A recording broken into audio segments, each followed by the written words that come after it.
Bonjour et bonsoir en fonction de l'endroit où vous vous trouvez actuellement. Une fois de plus, nous allons pénétrer dans les sphères de la connaissance interdite. Ici, nous allons aborder un sujet qui va subjuguer beaucoup, qui va étonner certains, et certains aussi, d'autres vont beaucoup apprécier. C'est sur les armes spirituelles. Comment, en gros, le combat spirituel. Vous savez que j'ai toujours démontré que l'homme vivait dans 3 dimensions. Donc, la dimension spirituelle qui va faire référence à l'esprit. Et quand l'esprit voit, c'est ce qu'on appelle une vision. Il y a la dimension astrale, donc, où on va parler de l'âme de la personne. Et quand l'âme va voir, c'est ce qu'on appelle songe. Et ensuite, il y a la dimension de la chair, donc le physique, l'extérieur, le corps avatar. Là où on va parler de la conscience, du corps, ce qu'on va appeler les rêves. Beaucoup de personnes déjà ont eu à parler du combat spirituel, des âmes spirituelles, des chrétiens, des croyants, voilà, les âmes spirituelles, sans savoir comment les âmes spirituelles se manifestent, comment on utilise les âmes spirituelles et comment on livre un combat spirituel tout simplement. Certains vont essayer d'imager des scènes que telle personne va sortir de son corps, il va aller chercher une machette dans le plan physique, et il va entrer dans l'invisible avec, il va combattre. Vous savez que dans le plan physique, il y a des armes qui existent. On peut fabriquer des armes, et on peut aussi utiliser les armes, même le poing peut être une arme. Il suffit de bien, on va dire, la précision, de bien calculer la vitesse, la précision. Ça devient une arme. Les dents aussi peuvent être des armes. On peut trouver ça, ce sont des objets de décoration, ça peut être une arme. Donc, même le sable peut être une arme. Mais nous allons ici parler des âmes spirituelles. Comment les âmes spirituelles se composent, telles. Et beaucoup de personnes vont, comme j'ai dit, vont vous parler du combat spirituel, le combat mystique, le combat occulte. Ils vont faire des films, ils vont faire on va dire des débats pour parler des combats mystiques dans des villages. Et essayer d'expliquer que tel va envoyer un tonnerre, l'autre va envoyer la foudre, l'autre va envoyer des abeilles, ainsi de suite. Ce n'est pas comme ça que ça se produit réellement un combat spirituel. On va vous expliquer ces choses-là. Pour cela, on va aller dans, premièrement, Bible, Kalata, Ballet, la Bible authentique, pas d'erreur, pas de contradiction, pas de mensonge. On va vous relater réellement c'est quoi un véritable combat spirituel et les armes spirituelles. Les armes spirituelles, pour comprendre, ce n'est pas des armes qu'un esprit va fabriquer sous la demande, comme on peut voir dans la mythologie grecque, où Zeus, c'est Héphaïstos, donc le dieu forgeron qui va fabriquer les armes aux dieux, à Zeus son éclair, ainsi de suite, ou dans la mythologie nordique, donc viking, c'est là où on va voir en fonction des mythologies, on va voir des nains, oui, des nains qui vont fabriquer Mjolnir, c'est-à-dire le marteau de Thor, qu'on va remettre plus tard à Thor. Ce n'est pas ça quand on parle des âmes spirituelles. Comme je dis, ce n'est pas des anges qui vont fabriquer des armes, il n'y a pas un ange forgeron. Quand tu fabriques des armes spirituelles, et quand tu deviens un véritable combattant spirituel, tu donnes des armes et tu portes des armes en fonction de ta taille. Ce n'est pas comme ça que ça se produit. Mais avant de vous décrire, pour vous parler des armes spirituelles concernant ceux du grand temps des choses, vous devez savoir que l'adversité existe. Donc, il y a l'adversaire. Il y a ce qu'on appelle l'ennemi, le contradicteur. Le monde, le camp adverse aussi, dispose des armes spirituelles. C'est ce qu'on va appeler des armes mystiques du monde occulte. Et beaucoup l'utilisent pour nuire, pour déstabiliser, effrayer ou tout simplement vouloir extirper les gens de la source.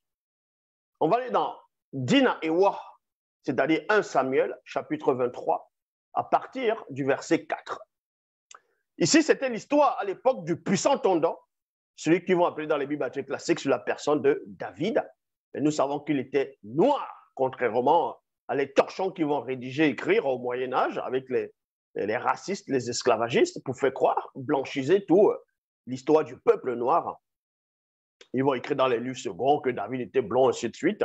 Mais nous savons que le vrai, qui était Tondan, était un noir, car la spiritualité est une question de race.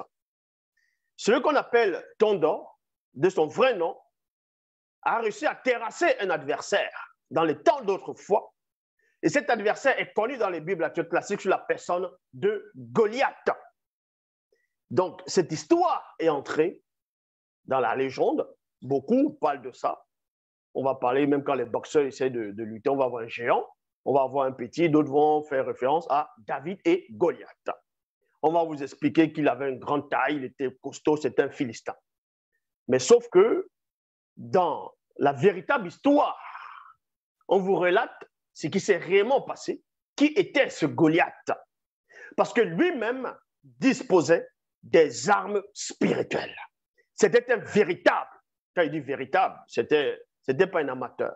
Dans le combat, c'était un guerrier. Depuis son enfance, il était initié déjà dans la sorcellerie, dans la magie, dans l'art de sortir du corps, dans l'art d'invoquer des esprits différents, d'espèces de démons et de démones, et même de haut rang. Donc, c'est quelqu'un, dès son enfance, on l'avait déjà initié avec des âmes spirituelles. Donc, c'était un guerrier farouche, terrible. Il était conscient de son statut, il était conscient de sa force, de sa puissance spirituelle occulte. Et lui aussi disposait des âmes spirituelles, c'est-à-dire occultes, y compris les démons de différentes espèces, même les anges déchus eux-mêmes. Satan lui-même a des armes spirituelles. Dans 1 Samuel chapitre 23, verset 4, il est dit ici, en parlant de ce qu'eux vont appeler Goliath, mais son vrai nom c'était Itoum. Et Goliath n'était pas un blanc, contrairement, on va dire, contrairement à ce qu'ils vont dessiner, on va dessiner, c'est un blanc qu'on va dessiner. Goliath n'était pas un blanc, il n'était pas un noir, c'était un sang mêlé, donc qu'on va appeler métis, c'était un métis, dans la vraie histoire. Mais on vous dit ici, il mesurait 3 mètres. Il avait sur lui les armes spirituelles issues du monde occulte. Il y a virgule ici, un casque luisant plutôt, et des plaques de bronze ardentes autour des jambes, point, ainsi qu'une cuirasse d'écailles de dragon et un bouclier d'airain luisant plutôt, lui couvrait plutôt les épaules. Il tenait une épée de feu. Ici, il n'était pas dans le physique, il était dans le spirituel. Dans le combat que Tondan a mené contre Goliath, ce qu'on va appeler Itoum, c'est son vrai nom, c'était, on va voir, dans le sens spirituel, il a terrassé Goliath spirituellement, et dans le physique, il a rendu l'âme. Le cordon argenté s'est déraciné. Mais ici, on ne va pas reparler de qu'est-ce qui se passe après la mort, comment, quand on est en train de mourir, qu'est-ce qui se passe. C'est pour vous expliquer que quand on voit les Tintins, ceux qu'on appelle les chrétiens, la plupart des croyants dans le monde, ils disent qu'ils luttent spirituellement contre Satan, ils vont lutter contre les démons. Vous allez les voir dans les comédies, comment d'autres fois même, ils donnent les coups de poing dans le vide, en disant qu'ils sont en train de cogner Satan, ils sont en train de cogner, ils donnent les percutes à Satan. Où est le combat spirituel dedans? De quelle arme tu disposes pour dire que tu vas en guerre contre Satan? On voit ce qu'on appelle les pentecôtistes. Ils disent qu'ils vont lier Satan. Ils le lient, ils envoient Satan dans les lieux arides. Vous allez le lier avec quoi? Est-ce que vous avez des armes? Est-ce que vous visualisez même les armes dont vous utilisez? Si vous n'êtes pas capable de visualiser vos propres esprits, ni votre âme, ni vos âmes, comment vous allez pouvoir voir spirituellement les armes spirituelles? C'est en cela où il faut revenir à la raison.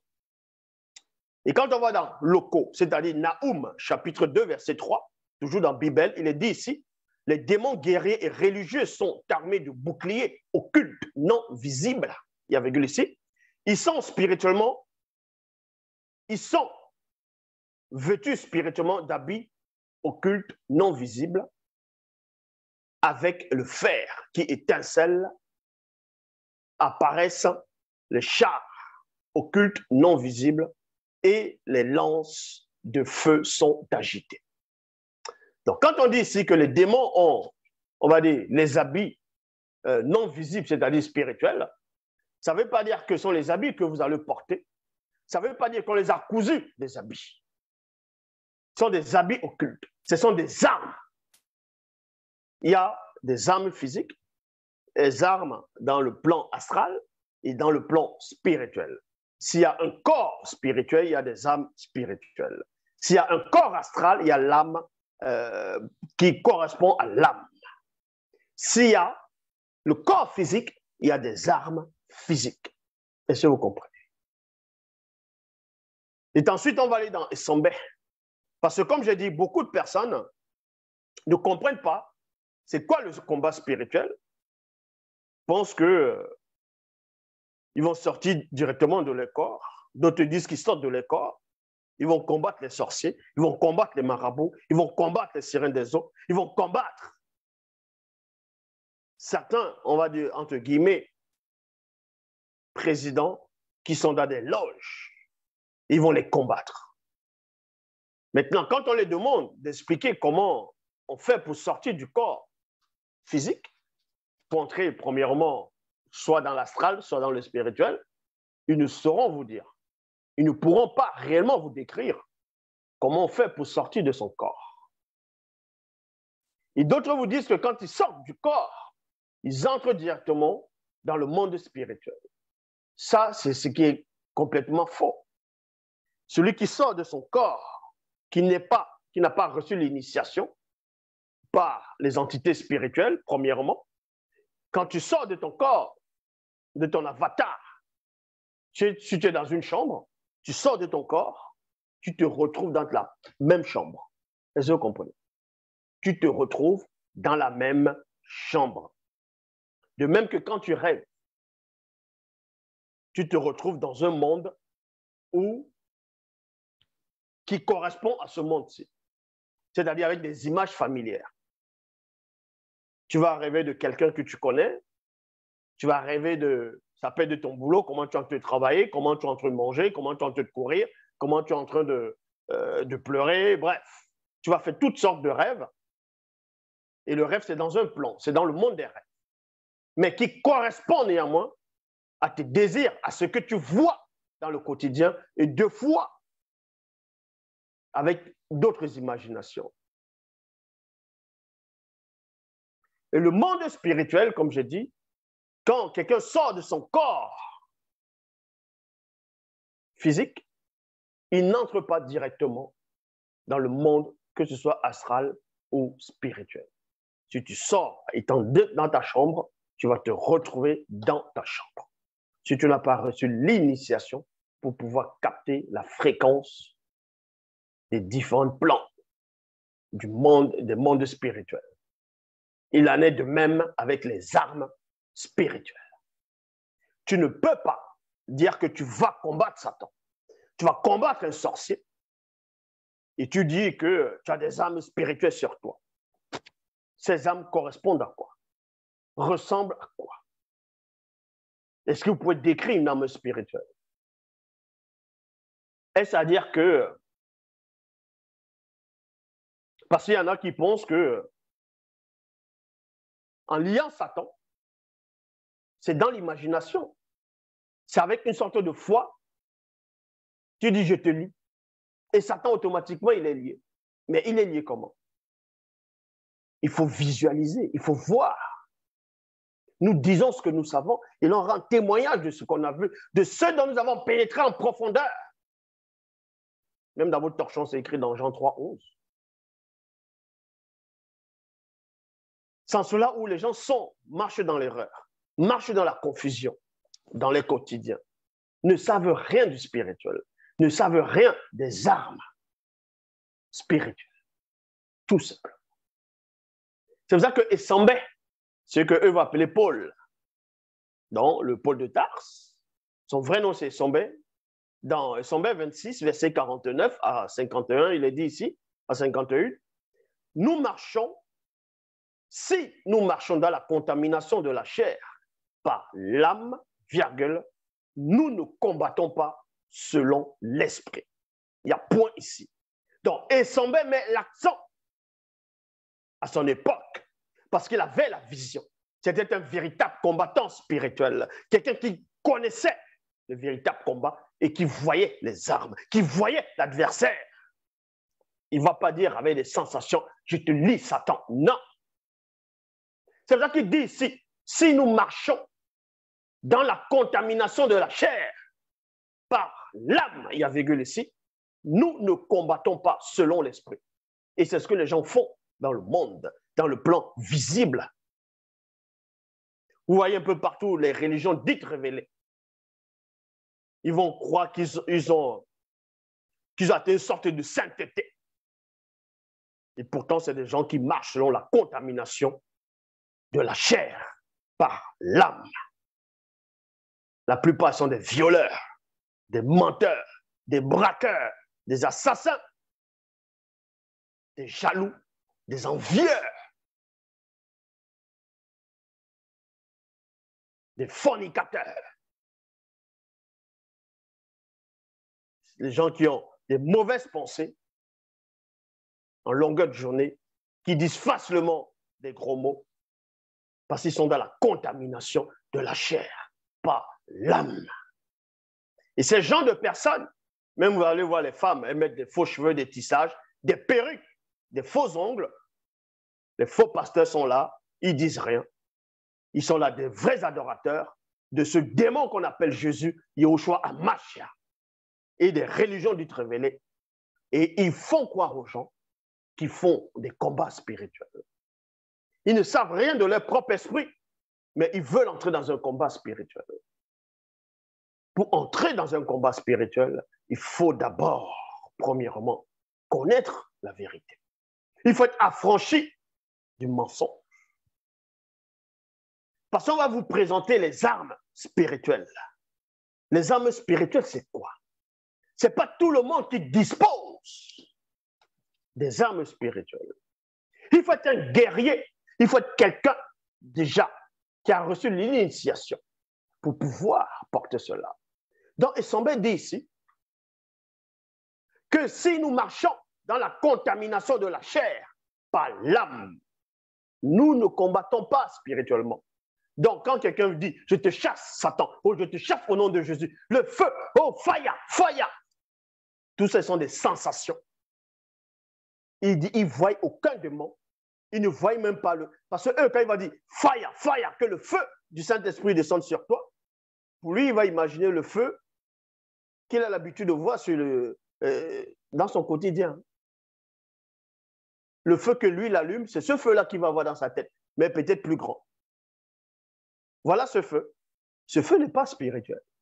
C'est là où vous voyez que vous êtes dans la contamination. Quelqu'un qui va dire, il se place, il commence à faire comme ça, qui donne les coups de poing à Satan. Mais toi qui es homme physique, comment tu vas donner les coups de poing à quelque chose qui est invisible, à quelque chose qui est spirituel? Tu vois que tu es dans la contamination de la chair. Est-ce qu'on t'a dit, est-ce que c'est écrit dans vos Bibles actuelles classiques, de donner les coups de poing à Satan? C'est écrit où? On vous a demandé d'utiliser les âmes spirituelles des chrétiens ou vos propres mains. On vous a demandé de prendre les armes que Dieu fournit, même selon les Bibles actuelles classiques. Est-ce que les armes que ton Dieu te demande d'aller lutter dans le monde contre les pratiquants des sens occultes, contre Satan, donc les esprits et les démons, est-ce que c'est avec le poing? Ce n'est pas votre soi-disant Paul qui dit « Nous n'avons pas lutté contre la chair et le sang ». Les armes que vous possédez ne sont pas charnelles dans un combat spirituel. Cela, vous comprenez que vous ne savez rien de la spiritualité. Donc, Essambé poursuit d'ici, car les armes avec un A majuscule, avec lesquelles nous combattons, ne sont pas charnelles. Ici, il ne s'adresse pas aux hommes qui vont lutter contre les hommes, c'est-à-dire coups de machette, coups les fusils, les kalash, bombes atomiques, bombes en hydrogène, bombes nucléaires, ainsi de suite. Non, ce n'est pas de ça. Ici, il parle de ceux qui entrent dans un véritable combat spirituel. C'est cela où il dit ici, il donne avec une telle précision, car les armes avec lesquelles nous combattons ne sont pas charnelles. Toi qui te mets, tu commences à faire ça, tu es charnel. Tu penses que en faisant comme ça, tu donnes les coups de poing à Satan. Dans ton imaginaire, tu penses que Satan a la même lenteur que toi, que tes coups de poing? Tu penses qu'il va à la même vitesse que toi? Donc, selon toi, dans ta folie, dans ta démence, quand tu fais ça, boum, tu donnes à Satan sur le visage. Donc, Satan a la même taille que toi. Donc, tu penses qu'il a la même taille que toi, donc que ton poing va arriver sur son visage. Donc, vous ne savez rien du spirituel. C'est logique. Vous tâtonnez même en plein jour. Vous tâtonnez en plein jour.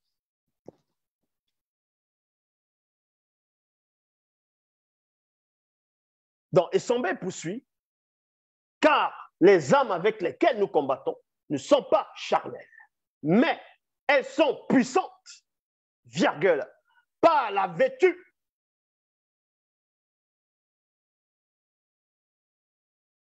du verbe de l'Oba, virgule, pour renverser les forteresses tenues par le puissant démon aquatique de haut lieu. Par le puissant démon aquatique de haut lieu. Donc, les armes spirituelles viennent directement du verbe de l'Oba. Ça veut dire que si ça ne vient pas du verbe de l'Oba, je ne vois pas comment tu vas lutter spirituellement. Tu vas utiliser quelle arme? Il n'y a pas. Tu vas faire comment? C'est dans ton imaginaire. Tu penses que tu as plus d'imagination que Satan? Tu penses que tu as plus d'imagination qu'un petit démon? La mouche de foi qui tourne autour de toi, tu as envie de l'éclater parce que ça fait du bruit, ou bien ça te touche, tu n'arrives pas souvent à l'aplatir. Donc c'est Satan que tu vas toucher dans tes démonstrations de coups de poing.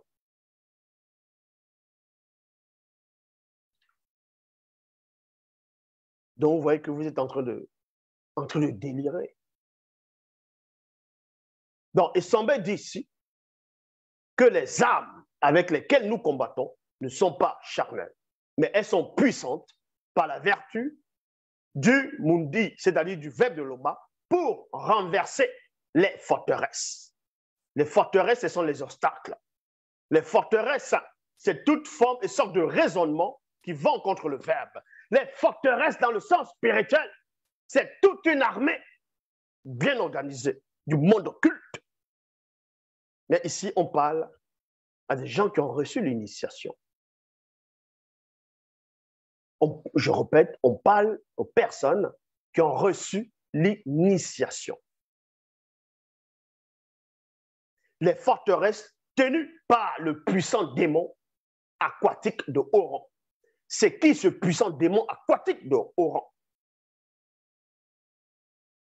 Quand on va dans Bambé Kilo, c'est-à-dire Amos, chapitre 5, au verset 9, il est dit ici, Moundimabe Kok qui se dit, on voit la dévastation contre les puissants corrompus et amène la ruine sur les forteresses mystiques. Donc, vous voyez qu'il existe plusieurs forteresses. Donc, quand Essambé demande, premièrement, de vous vêtir des armes spirituelles du verbe de l'Oba. C'est-à-dire, les armes, ces armes, c'est, on va dire, dans le plan véritable, c'est le verbe de l'Oba. Les armes spirituelles représentent le verbe de l'Oba. Et les armes spirituelles prennent plusieurs formes, plusieurs aspects. Ça peut prendre l'apparence, l'aspect de l'épée, d'un bouclier, des chaussures, donc des sandales, du casque. C'est toujours la vérité. Ça, il faut comprendre ces choses-là. Parce que quand on parle des âmes spirituelles, des initiés, il y a le bouclier pour te protéger. Mais ce bouclier symbolise quoi? Il y a le casque. Parce que si tu as déjà le bouclier, forcément, tu es déjà protégé. Parce qu'eux, ils vont vous dessiner les boucliers des Romains. D'un bouclier où tu protèges là, ensuite, maintenant, tu as le casque.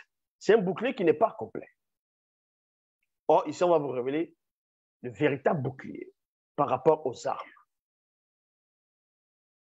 Mais Essombe poursuit dans Essombe 38, versets 1 à 4. Il est dit ici. Et tout à l'heure, on était dans Essombe 26, versets 49 à 51. Et on va dans Essombe 38, versets 1 à 4. Il est dit ici, enfin, virgule,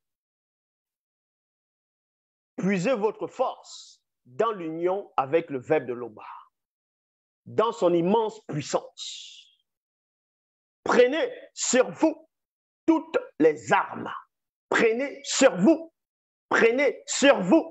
toutes les armes. Et non une arme, 2, 3, 4. Mais toutes pour aller au combat spirituel. Donc toi, le chrétien, qui est dans ton assemblée bizarre, ton faux pasteur vous guide dans la mort spirituelle, tu es là, tu te places. Tu te places. Quoi? Tu commences à donner les coups à Satan. Tu ne protèges pas ton dos. Tu ne protèges pas ton genou. Tu ne protèges pas contre les loups. Mais tu donnes à Satan et tu appelles ça combat spirituel. Mais Essombe dit ici, prenez sur vous toutes les armes que l'Oba, pas le Mundi, fournit afin de pouvoir tenir bon contre les ruses de Satan, le Mundi Mabobé, le mauvais esprit. Car nous n'avons pas à lutter physiquement dans la haine et la violence contre des hommes de chair et de sang. Point virgule. Mais nous pouvons administrer des châtiments et des corrections physiques en tant qu'hommes spirituels. Il y a point. Nous avons également à lutter spirituellement contre les Bamuloloma Bongulane, c'est-à-dire anges déchus du premier ordre, qui vont représenter la domination, qui sont aussi les puissances spirituelles du monde occulte, contre les Bamuloloma Bongulane, du deuxième ordre, c'est-à-dire anges déchus du deuxième ordre, qui représentent les autorités, qui sont aussi les principautés contre les Bamuloloma Bongulane, un dessus du troisième ordre, donc pouvoirs mondiaux des ténèbres, du plan visible, contre les plus petits aux plus grands des démons et démones de haut rang, qui sont des esprits méchants, quatrième ordre dans le royaume de Satan. Maintenant, dans plus de précision, parce que Doubissé, pas Doubissé, Moukaï s'est dit, donc Kalata Moukaï s'est dit, le livre secret de Daniel, lui aussi l'a vu, cette organisation de Satan, et il va donner quelques détails encore plus intéressants. Bon, quand il dit plus en profondeur. Dans Kalata Moukaï s'est dit, chapitre 1, verset 924 à 925, il est dit ici, car, virgule, dans notre réalité de la pré-chute, nous sommes spirituellement amenés à affronter également les Bamuloloma Bongulane du premier ordre, qui représentent la domination et la puissance spirituelle dans le monde occulte, quoique inférieur à Satan, le Mundi Mabobé, le mauvais esprit. Voyez?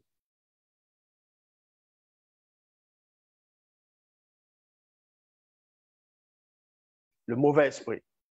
Et ensuite, il est dit, contre les Bamuloloma Bongulane du deuxième ordre, qui représentent l'autorité occulte et la principauté contre les Bamololoma Bungulanais du troisième ordre qui autrefois représentaient les pouvoirs mondiaux des ténèbres du plan visible, en gros, par leur première progéniture, c'est-à-dire les démons et démones de toute race qui sont aussi les esprits méchants.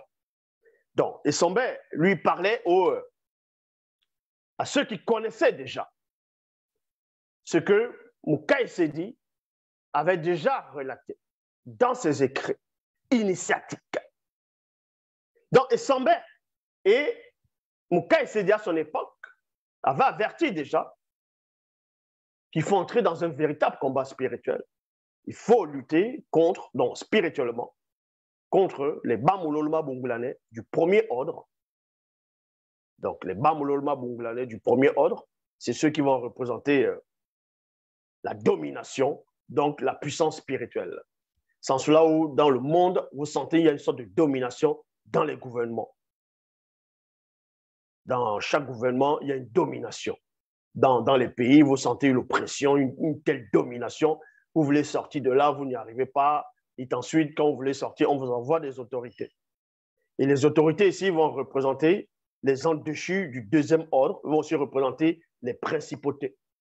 Les principautés, on va voir les puissances, ceux qui financent derrière. Donc, et ensuite, il y a les Bamololoma Bungulanais du troisième ordre, ceux qui ont exercé, on va dire, qui représentaient le pouvoir mondial des ténèbres, du plan visible. Pourquoi? Parce que c'est ceux-là même qui ont eu des rapports sexuels contre nature avec des bêtes, donc des mammifères. Ils ont donné naissance à ce qu'on appelle les Bidjedje, donc les démons. Et deuxièmement, ils ont aussi eu des rapports sexuels avec les femmes noires de la lignée de Ponguissin. Ils ont donné naissance aux autres races, donc c'est-à-dire les blancs.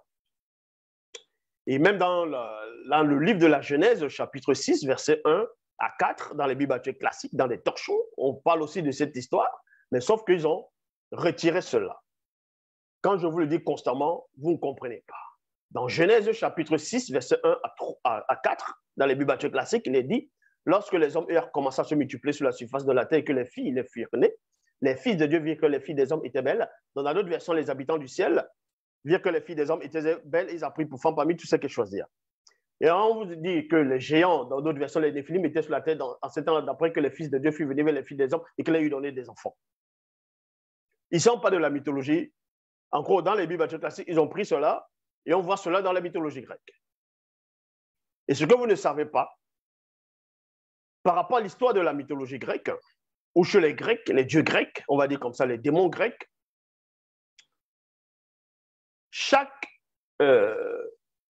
les noms que les gens donnent, c'est souvent sous l'influence des forces occultes. Ce qu'on appelle Afrique actuellement, on va vous dire que c'est le nom d'une déesse Ifri. Plus tard qui devient Afrique, et puis les Romains vont venir, ils vont donner, voilà, Ifri. Quand on parle de l'Europe, c'est Européa. Europe, c'était une femme dans la mythologie grecque. C'était l'histoire d'une femme qui s'appelait Europe, dans la mythologie grecque, qui a eu des rapports sexuels avec Zeus. Écoutez très attentivement. Dans la mythologie grecque, ce qu'on appelle Europe, elle a eu des rapports sexuels donc, avec le démon Zeus. Ils ont eu des enfants, une progéniture. Et Zeus a décidé que sa progéniture avec Europe, on va les appeler les Européens. Est-ce que vous comprenez? Donc, ceux qu'on appelle les Européens, le nom là vient de la progéniture de Zeus avec Europe.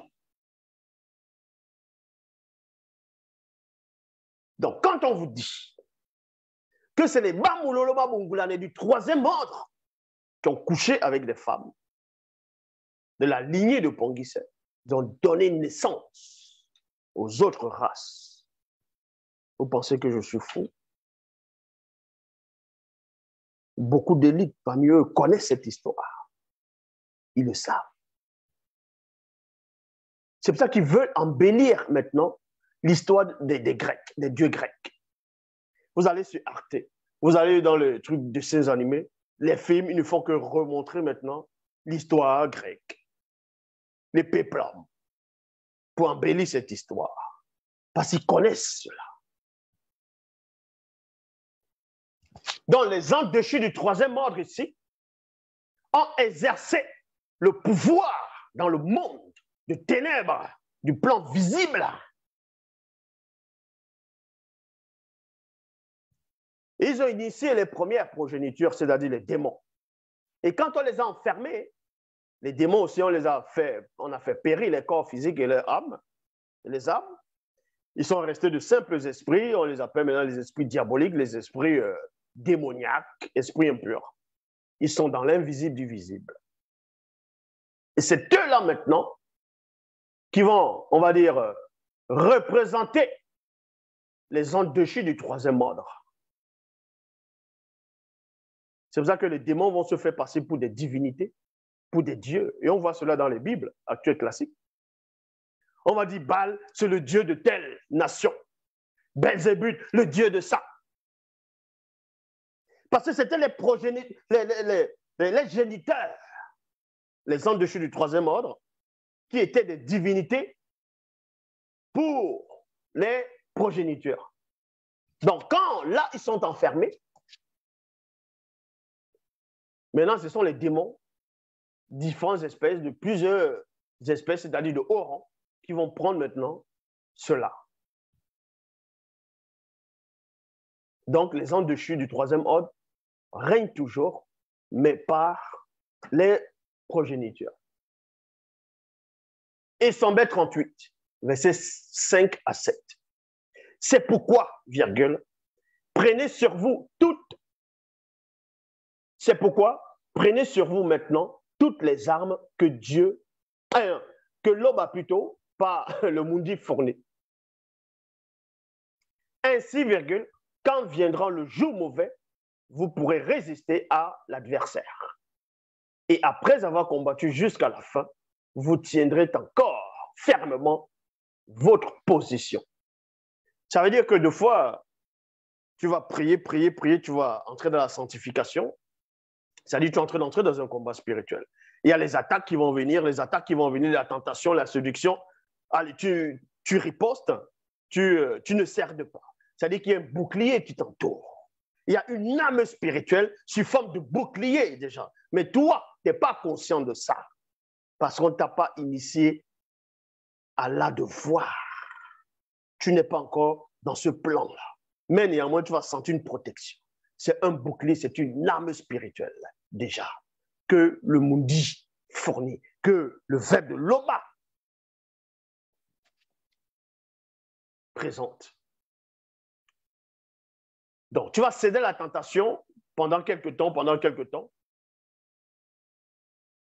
Et un jour, comme ça, tu te retrouves avec une petite tentation, on va dire comme ça, selon ton niveau, et tu cèdes.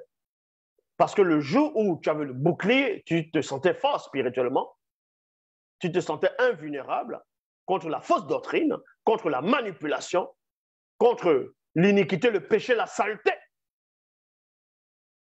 Il y avait ce bouclier qui te protégeait.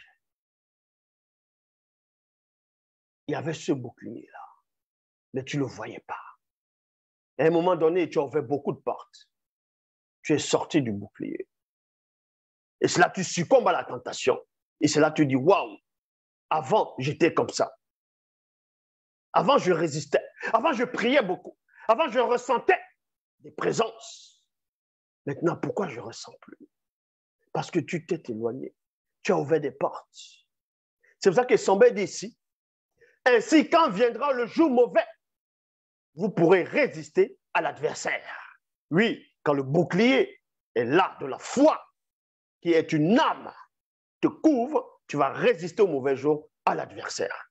Maintenant, quand le jour où la tentation n'est plus là, quand l'adversité n'est pas là, quand les démons des circonstances et de la négation du quotidien ne viennent pas trop vers toi, tu baisses la garde, tu ouvres des portes, tu t'éloignes de ton bouclier, tu t'éloignes du bouclier, tu t'éloignes de la protection. C'est pour ça qu'on dit ici, Et après avoir combattu jusqu'à la fin, vous tiendrez encore fermement sur votre position. Si tu ne tiens plus, ça veut dire que tu n'es plus sur ta position. Tu t'es éloigné. Tenez-vous donc prêts. 2 points. Donc, Essambé s'adresse ici à ceux qui ont accepté le verbe de l'Omba, à ceux qui suivent le chemin de la sanctification, à ceux qui étaient extirpés de la mort spirituelle. Et ils deviennent des véritables combattants spirituels.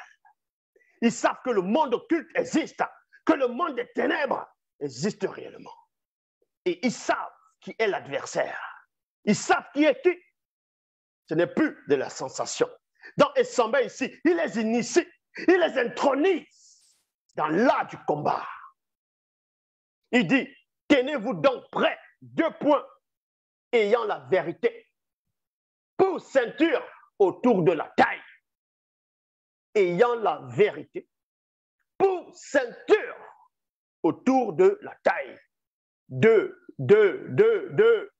Parce que, vous voyez, les torchons qui vont venir rédiger, ils vont vous dessiner les anges spirituels des croyants. Ou... Ils vont dessiner un soldat romain qui a sa ceinture autour de la taille. Non, mais sérieux. C'est quelle vérité, ça? Donc, si vous prenez une ceinture en cuir, qu'on a peut-être tué un animal, on a fait, cet animal qu'on a tué, ça représente quelle vérité? Vous ne comprenez rien de la spiritualité. Et Essambé, quand il parle, il sait de quoi il parle. Il dit ici, tenez donc prêts. Tenez-vous donc prêts.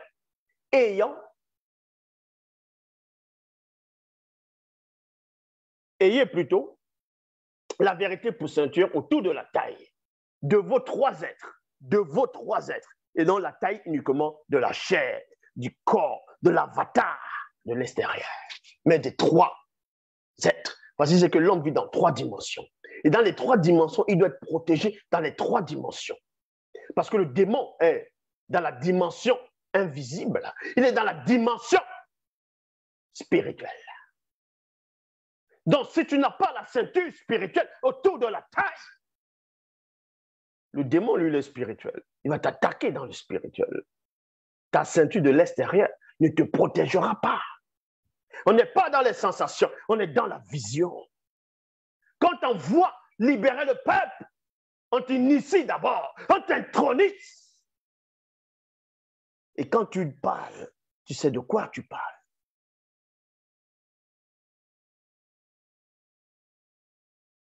Tenez-vous donc prêts à la vérité pour ceinture autour de la taille de vos 3 êtres, portez spirituellement la droiture pour cuirasse. On va aller dans origine. Parce qu'on ne peut parler de quelque chose sans aller à son origine. Dans Origine, chapitre 3, verset 7, c'est à l'époque où Moto, le premier homme noir universel, à un moment donné, il s'est sacrifié pour prendre la faute de Moto. Et on vous dit ici, soudain, les yeux de leur esprit s'ouvrirent également du côté de la dimension occulte. Donc, quand Moto et Muto, on va dire comme ça, chuté, les yeux spirituels sont tous ouverts dans la dimension occulte. À ce temps-là, le démon n'existait pas encore. Écoutez très attentivement. Ça n'a rien à voir dans les Bibles classiques des torchons. On vous dit, les yeux de l'homme et la femme s'ouvrirent et ils reconnurent qu'ils étaient nus. Ils entendaient la voix de Yahvé parcourir le jardin vers le soir. Dans d'autres versions, les pas de Yahvé. Où es-tu, Adam? N'importe quoi. Les récits sumériens qui vont aller recopier pour venir donner ça aux gens.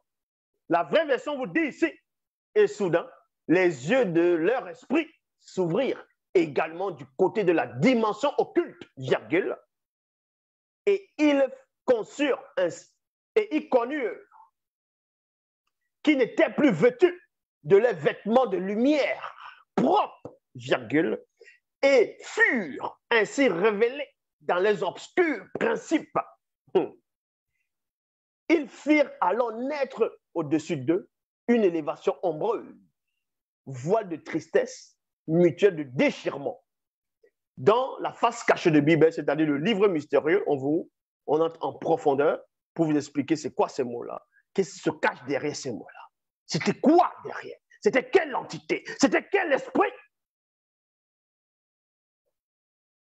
Ils furent alors naître, ils firent alors naître au-dessus d'eux.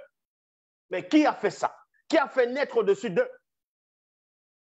Une élévation ombreuse. Dans le livre mystérieux, on vous explique cela. On vous dévoile ceux qui sont derrière. Voile de tristesse. Qu'est-ce qui veut dire voile de tristesse? Mutuelle et de déchirement. Dans le livre mystérieux, on vous raconte c'est quoi. Ils se firent pour eux.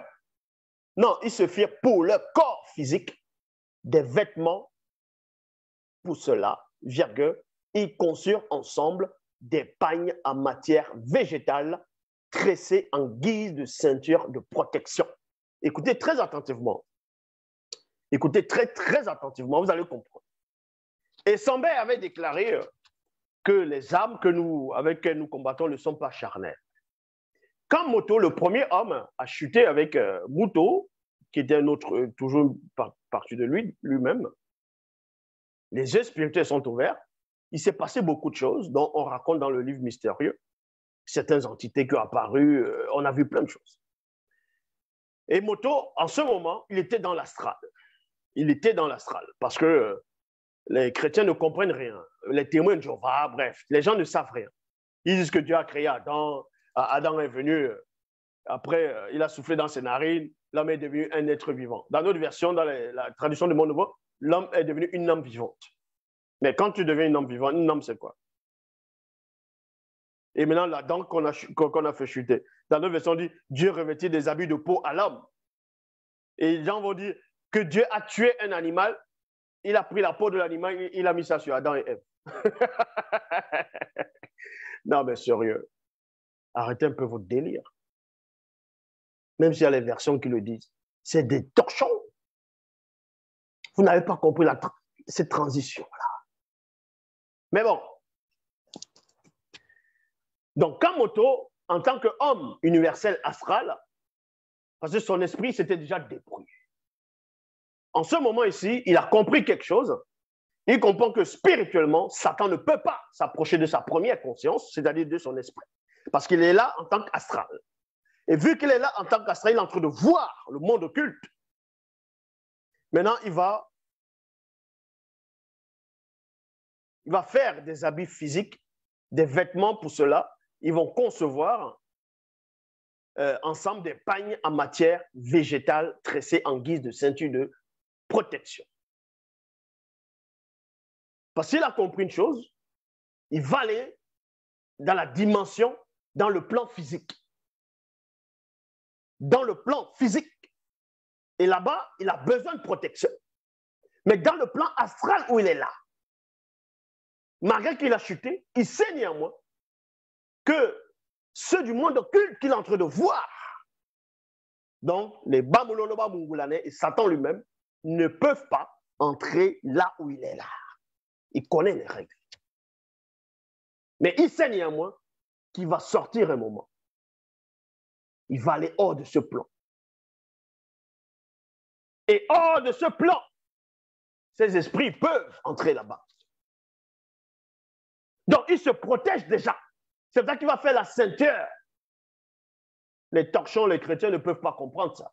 Les pseudo-youtubeurs, ils ne peuvent pas comprendre ça. On va dire, Adam a pris des feuilles de figuier et il a fait la ceinture et il a fermé. Vous savez pourquoi il a fait ça? On va vous dire, non, parce qu'il voulait juste cacher ses parties intimes. N'importe quoi. C'était des ceintures en guise, c'était des ceintures de protection. C'est pour cela que Moutat dit, c'est que ce n'est pas ça qui allait le protéger. C'est pour ça qu'on dit, Moutat les a revêtis plutôt d'habits après. Et dans les Bibles, on dit Dieu a pris des habits de peau et il les habille avec. Et on dit, Dieu a tué un animal. Non. Donc, vous connaissez déjà l'importance des armes spirituelles. Dans Bel, donc, ce qu'on va appeler Jérémie, chapitre 1, verset 33, il est dit ici, toi, Bel, laisse spirituellement attacher la vérité en guise de ceinture autour de terrain et lève-toi, tu diras contre eux tout ce que le Verbe t'ordonnera. Donc, premièrement, les armes spirituelles, il y a la vérité. Il faut d'abord avoir la vérité. Parce que c'est la vérité qui t'affranchit. La vérité, c'est la base de tout. C'est la base de tout. La vérité avec un V majuscule. Et c'est ça ta ceinture de protection. Ça doit te protéger contre la nudité. La nudité, maintenant, ici, va représenter ta honte, va représenter ta faiblesse. C'est-à-dire, on va te découvrir. C'est comme si on est en train de te dépouiller. Donc, on demande à Mel d'attacher spirituellement la ceinture, c'est-à-dire la vérité en guise de ceinture, autour de ses reins. Et on va voir les gens, ils vont décider la ceinture des Romains, ils vont attacher, ils vont dire cela. Ce sont les armes spirituelles. N'importe quoi. C'est pour ça que même ceux qui font le combat, les MMA, tout ça là, ils ont souvent les ceintures. Ils portent la ceinture. Pourquoi ils portent la ceinture? Pourquoi ils mettent la ceinture? Mais ceux qui font la boxe, on peut les donner tout simplement une coupe, non? Pourquoi on ne les donne pas une coupe directement? Pourquoi ceux qui font ceux qui font la course, on ne les donne pas une ceinture, on les donne soit des médailles, soit une coupe? Pourquoi on ne met pas la ceinture auto? Mais il faut que quelqu'un qui va lutter, le symbole de la lutte, du combat, il va porter une ceinture pour montrer qu'il est le champion. Est-ce que vous comprenez le mystère de la spiritualité? Vous pensez que c'est dans tout qu'on met la ceinture? Dans Coup de monnaie, chapitre 13, verset 1 à 2. Quelque temps après ces événements, un grand signe apparut dans le ciel. C'était une très belle femme noire initiée. Elle avait autour de sa taille une ceinture en guise de vérité et une cuirasse en guise de justice. Donc, on a vu un grand signe apparaître dans le ciel. Et c'était une très belle femme noire initiée qui apparaît. Et on voit autour de sa taille, elle avait porté une ceinture en guise de vérité. C'est la ceinture. Sans cela, on dit ici dans Koudoumane 60, verset 17. C'est l'histoire où Koudoumane, qui est le vrai Christ, a parlé à Dali. Dali, c'est celui que nous devons appeler Pierre, Képha, Pétro. Et les pseudo-pasteurs vont venir dire qu'ils ont la révélation quand le fameux Jésus dans les Bibles classiques, les torchons qui étaient rédigés au Moyen-Âge, quand le fameux Jésus est en train de parler à Pierre. Il parle à Pierre, il est en train de lui parler. Il lui dit, en gros, quand tu étais jeune, tout ça là, tu courais, tu étendais tes bras, tout.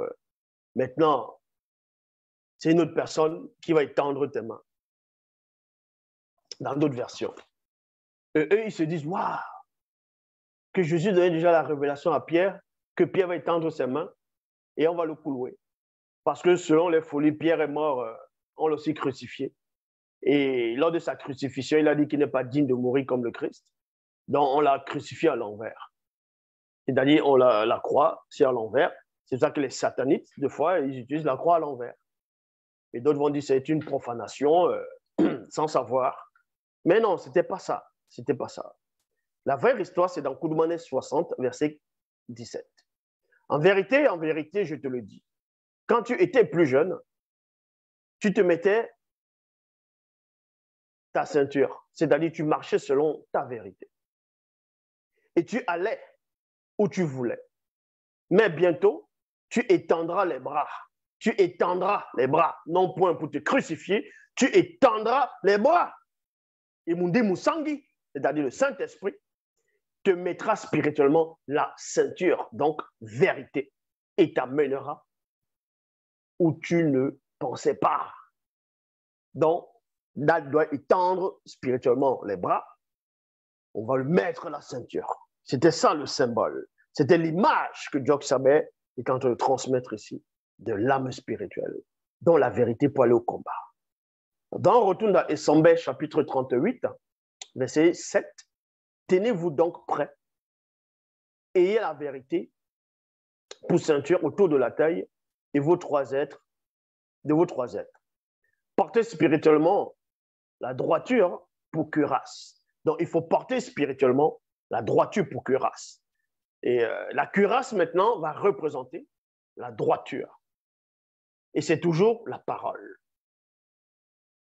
C'est toujours la parole ici. C'est pour ça qu'on va dans Wonja, ce qu'on appelle Ésaïe, chapitre 57, au verset 16. Il est dit, le verbe de l'Oba est la justice de la cuirasse divine, virgule, et le casque du salut divin. Koudoumane, chapitre 4, au verset 9, cette fidélité à mon égard, là c'est Eyume qui est en train de prier, qui est en train de remercier l'Oba. Cette fidélité à mon égard est un bouclier et une cuirasse incandescente. Donc vous comprenez que la cuirasse dont on demande de se revêtir, ce n'est pas la cuirasse que les centurions romains portaient, non. Ici, c'était les armes spirituelles. Et c'est toujours la vérité. La vérité sur plusieurs, c'est-à-dire il n'y a pas plusieurs vérités, c'est une seule vérité. Mais quand ça t'habille, ça doit te couvrir partout. Ça doit te protéger. Premièrement, la vérité prend la forme d'un bouclier. Donc, tu dois avoir la foi. Et quand tu as la foi à la parole du verbe de l'Oba. Tu as la foi au verbe de l'Oba. Tu as la foi à ce que, au message, au messager, à ce qu'on t'apporte. Donc, maintenant, quand tu as cette foi-là, le verbe qui est en toi, ça se transforme en bouclier. C'est ce qu'on appelle la foi. Ça te protège, ce bouclier-là. Et plus tu chemines, tu dois manifester la vérité constamment. Et cette vérité, ça doit être autour de tes reins. Vous voyez? C'est les reins, c'est-à-dire ça te protège. Afin qu'on ne puisse pas voir ta nudité. Afin qu'on ne puisse pas voir ton secret. Et ensuite, il y a la cuirasse. La cuirasse qui va représenter la droiture. Il faut être droit. C'est ça la cuirasse qui va te tenir. C'est toujours la parole. Koudoumane. Et on vous dit ici que c'est une cuirasse incandescente. Et Sombet 38, versets 8 à 10, il est dit ici, mettez spirituellement pour chaussure le zèle à annoncer la bonne nouvelle de la paix. Mais à quoi correspondent les chaussures? Est-ce que ce sont des Nike? Non. Ce n'est pas Nike. C'est que les fausses déesses grecques, tout ça là. Non. Ce n'est pas Adidas, ce n'est pas Reebok, ce n'est pas Tête de la Pudus, bref. Non, ce n'est pas ça. Ce n'est pas les chaussures dont vous allez acheter en ville, vous allez marcher avec. Non, ce n'est pas ça. On va vous expliquer ces choses-là. Mettez spirituellement pour chaussure le zèle à annoncer la bonne nouvelle de la paix. C'est pour ça qu'il est dit ici, dans Koudoumane 13, verset 3, elle avait chaussé à ses pieds comme sandales l'ardeur pour annoncer la bonne nouvelle de la paix. Elle était aussi enveloppée du mystérieux bouclier de la foi. Maintenant, on va vous expliquer pourquoi on doit mettre des chaussures, donc des sandales, pour annoncer la bonne nouvelle de la paix. Les sandales vont représenter quoi ici? Au pied. Dans Somme 68, au verset 24, toujours dans la Bible, il est dit ici, afin que de ton pied, virgule, je m'arrête d'abord là la virgule. Remarquez que L'évangile, c'est la bonne nouvelle. Et la bonne nouvelle, c'est ce que j'apporte. La bonne nouvelle, c'est la vérité. La bonne nouvelle, c'est la restauration. La bonne nouvelle, c'est pour vous amener à la source. C'est pour vous extirper de la mort spirituelle. C'est ça la bonne nouvelle. Dans la bonne nouvelle, il y a des préceptes, des commandements, on vous raconte votre histoire. La vérité authentique, pas d'erreur, pas de contradiction, pas de mensonge. Et la bonne nouvelle, c'est une arme, car la connaissance est une arme terrifiante. C'est pour ça qu'on vous dit ici dans Psaume 68 au verset 24, toujours dans la Bible, afin que de ton pied, virgule, tu écrases leurs mensonges, virgule, et que ta parole, et que de ta parole, tu les réduises en silence. Donc, tu dois porter la chaussure, tu dois porter les sandales qui vont représenter la bonne nouvelle. Donc, c'est une arme. Et l'ennemi aussi sur le sol. Et l'ennemi, il est partout. Donc, parce que tu vas porter les sandales, pour protéger tes pieds aussi, c'est une arme. Et c'est en même temps la vérité, c'est en même temps la parole, c'est l'évangile. Tu vas écraser les mensonges. Tu vas écraser le mensonge. Wonja 50, dans Ésaïe chapitre 50, verset 6, toujours dans la Bible, qu'ils sont spirituellement beaux sur les montagnes sacrées, virgule, les pieds de celui connu qui apporte de bonnes nouvelles, qui publie la paix. Qu'ils sont spirituellement beaux sur les montagnes sacrées, virgule, les pieds de celui connu qui apporte de bonnes nouvelles, qui publie la paix, de celui connu qui publie le salut. Maintenant, c'est qui? On va aller dans Loko, toujours dans Naoum, chapitre 1, verset 15, toujours dans la Bible, il est dit ici, voici sur les montagnes les pieds du messager, avec un M majuscule. Voici sur les montagnes les pieds du messager qui annonce la paix. C'est pour ça que dans les Bibles actuelles classiques, ils ont dit que quand Jean le Baptiste est venu, il a dit qu'il n'est pas à Jésus, qu'il n'est pas digne de délier la couloir de ses chaussures. Non, il a dit que celui qui va venir, tout ça là, que lui, Jean, il n'est pas digne de délier la couloir de ses chaussures. Mais vous savez même ce que ça veut dire. Ça, c'est dans les Bibles actuelles classiques, les torchons. Mais dans la Bible, c'est autrement, on vous relate. Mais on va un peu vous expliquer un peu ce que ça veut dire pour les, on va dire, pour les enfants, la base. Quand quelqu'un dit qu'il n'est pas digne de délier la couloir de ses chaussures ou bien de ses sandales, c'est parce que l'évangile que le Christ apporte, c'est-à-dire l'évangile de paix, c'est une doctrine qu'il n'a pas reçue des hommes, du milieu des hommes. Donc, il est en train de dire que celui qui l'a envoyé, c'est celui-là qui lui a donné ça directement. Et ça va symboliser les chaussures, les chaussures qu'il a portées. Donc, toi qui es dans le visible, tu ne peux pas venir délier ce qu'on lui a donné. C'est pour ça qu'il dit, celui qui est dans ma main, personne ne peut les ravir de ma main. Donc, ce qu'on a donné sur ses pieds, tu ne peux pas l'enlever. Mais là, c'est qu'il y a des pseudo faux pasteurs qui sont là. Ils écoutent, disent, waouh, la révélation. Après, ils vont aller dans l'église. Dieu m'a dit. Ils vont aller, soi-disant, dire qu'ils ont eu une révélation.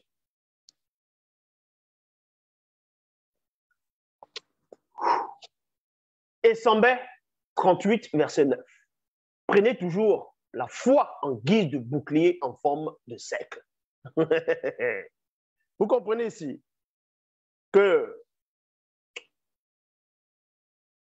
ils vont vous dessiner les boucliers des Romains. De toute façon, c'est que ce sont les Grecs et les Romains qui ont rédigé ça, plein d'entre eux, les ancêtres, les torchons.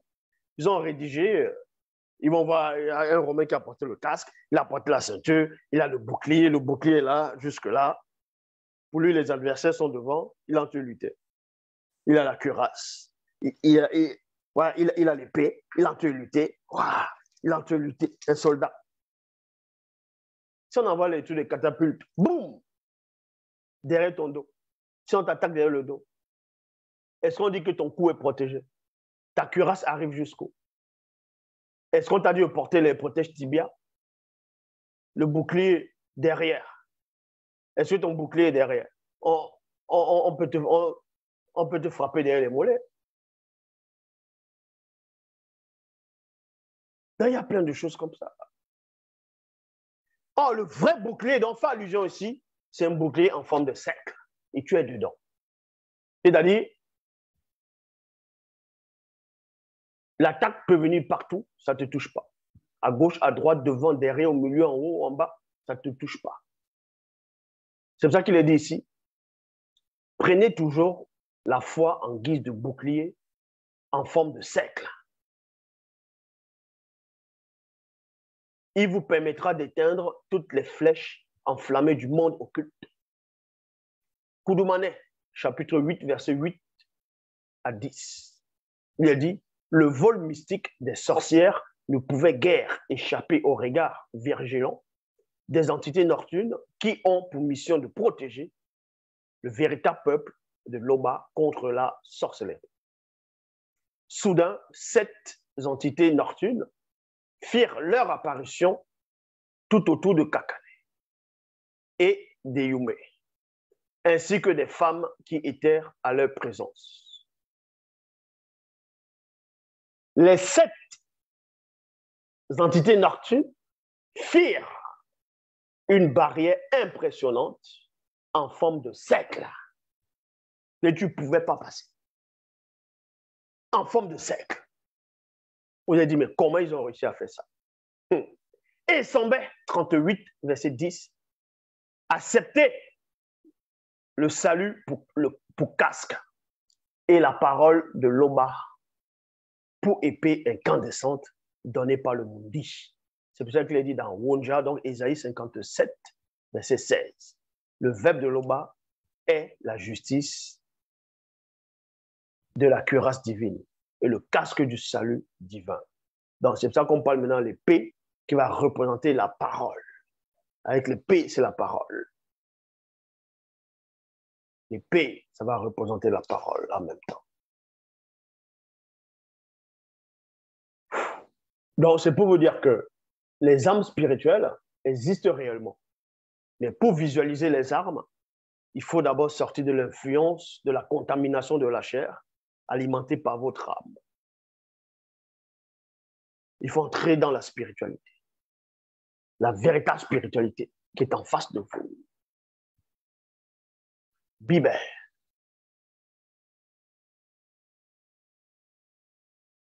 Le livre qui perturbe, qui dérange, qui déstabilise.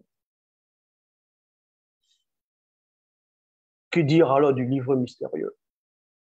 Dans le combat spirituel n'est pas ce qu'on vous raconte, où on va voir quelqu'un, il sort de son corps, il se met à lutter. Non, le corps astral ne ressemble pas à ce qu'eux ils montrent là. Qui a déjà vu un corps astral?